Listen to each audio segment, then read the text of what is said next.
Está con nosotros uno de los doctores más reconocidos de América, una figura muy importante en este universo de la información médica, el doctor Elmer Huerta. Usted lo ha visto muchas veces en CNN, lo ha escuchado acá en la FM, lo ha leído en los periódicos, es un amigo de esta casa. Doctor Huerta, muchas gracias por acompañarnos. Buenos días. Buenos días, Luis Carlos. Gusto de saludarte. Gracias por la presentación. Buenos días a todos tus oyentes. Doctor Huerta, ¿qué tenemos que hacer con la tercera dosis? Pues mira, esto es muy importante. Este es un ejemplo y para que los oyentes, justamente en el camino que les has trazado, de que se informen de fuentes confiables, etcétera, entiendan un concepto básico en la salud pública, que es lo que se llama política de salud. ¿Qué cosa significa una política de salud, Luis Carlos?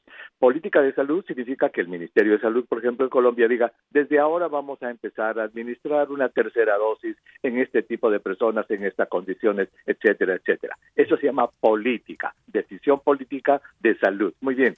El concepto que quiero darles a nuestros oyentes es que esas políticas de salud deben estar siempre, Luis Carlos, basadas en ciencia y evidencia, es decir, en estudios científicos que creen una evidencia, que formen una evidencia científica que permita tomar una política de salud adecuada.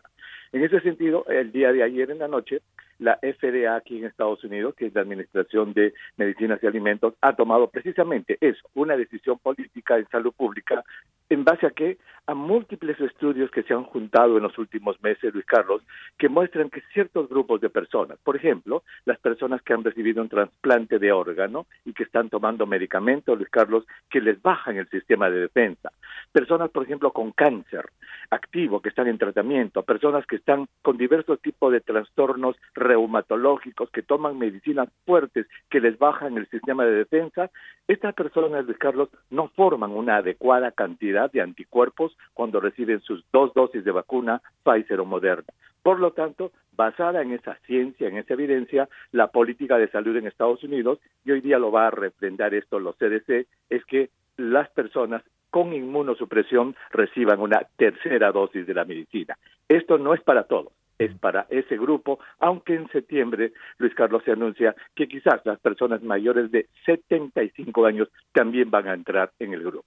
Doctor Huerta, le saluda William Calderón. Entonces, puede ser un tanto irresponsable, si lo pudiéramos llamar de esa manera, que se sugiera que las vacunas no están cumpliendo con el propósito inicial que se pretendía, que era controlar efectivamente la enfermedad. Es decir, ¿será simplemente un pequeño sector el que tendrá que recurrir a esa tercera vacuna?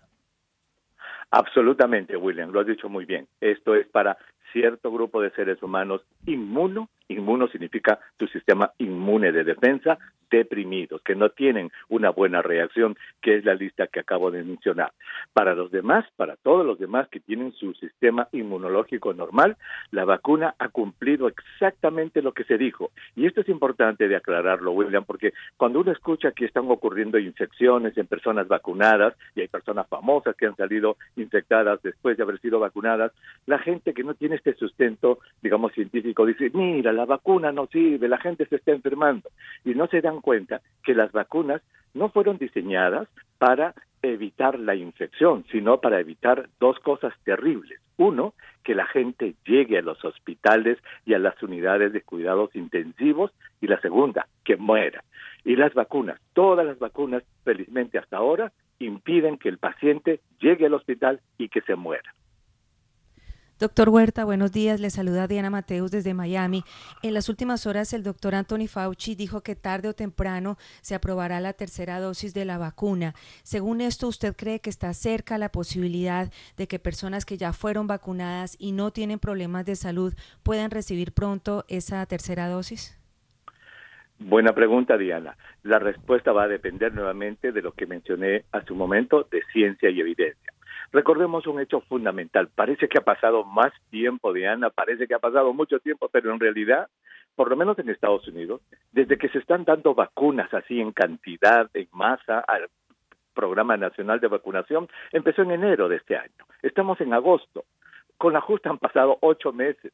Por lo tanto, no tenemos datos, por ejemplo, de cuánto tiempo persisten los anticuerpos en personas que se vacunaron en enero, febrero, marzo, porque todavía ni siquiera han cumplido un año.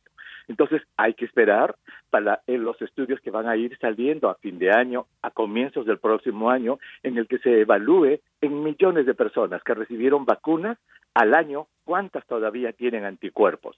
Si se demuestra en esos estudios, por ejemplo, Diana, que dentro de un año, en marzo del próximo año, todas las millones de personas que recibieron y completaron un año de seguimiento tienen niveles altos de anticuerpos y de células inmunológicas, ¿para qué se va a dar una tercera dosis? Ahí en ellas de repente habría que pensar en una dosis anual, dependiendo de lo que salga.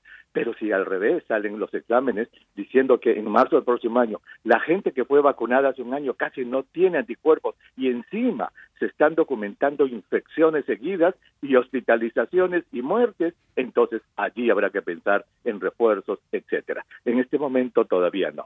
Sí, doctor Huertas, ¿cómo se hace para borrar del imaginario de la gente que esto eventualmente, como usted lo dice, no tiene nada que ver con intereses de las farmacéuticas? Porque ese discurso conspiracionista ya se está instalando mucho en las redes sociales de que eventualmente una tercera dosis solamente correspondería a la necesidad de vender más de parte de las farmacéuticas. ¿Cómo se hace para que la gente entienda eso? Muy buena pregunta. La manera de hacerlo es comentando los estudios científicos que van saliendo. Eso me parece que es lo más importante, que se tengan programas en los cuales, por ejemplo, se comenten estudios de seguimiento de personas y que la gente sepa de que la necesidad de dar una dosis de refuerzo está allí. ¿Por qué? Porque se está documentando que están aumentando las infecciones, las hospitalizaciones y las muertes, que es algo que felizmente no está ocurriendo en las personas ya completamente vacunadas.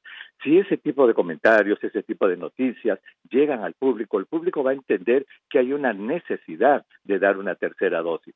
Hasta ahora, como está la cosa, es para ciertos grupos de personas con inmunosupresión, personas muy mayores de edad, ellas son las que van a necesitar tercera dosis. ¿Por qué? Porque ya hay ciencia que lo avala.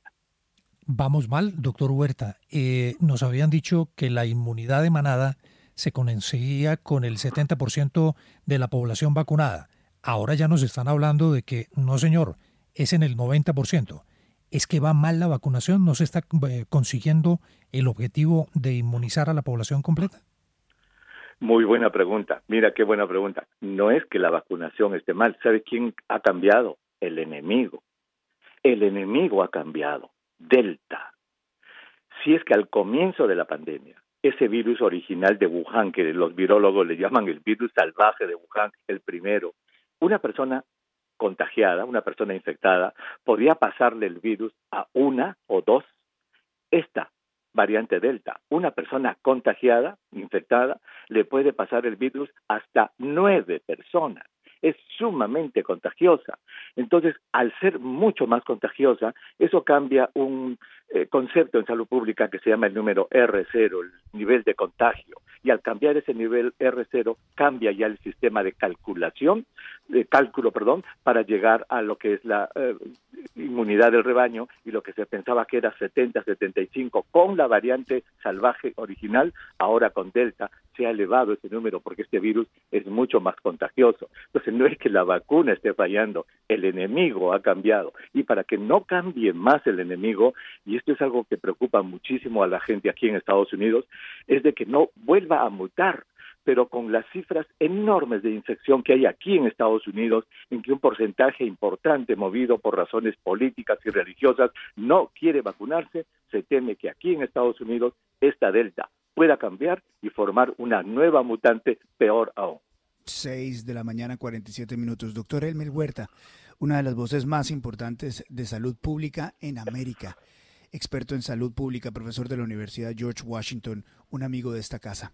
Un abrazo enorme, gracias por ayudarnos a entender qué está pasando con esta variable, muy gentil, muy amable. A la orden, Luis Carlos, hasta la próxima, gracias, buenos días a todos. Abrazo, 6:47, esto es la FM, las noticias como son.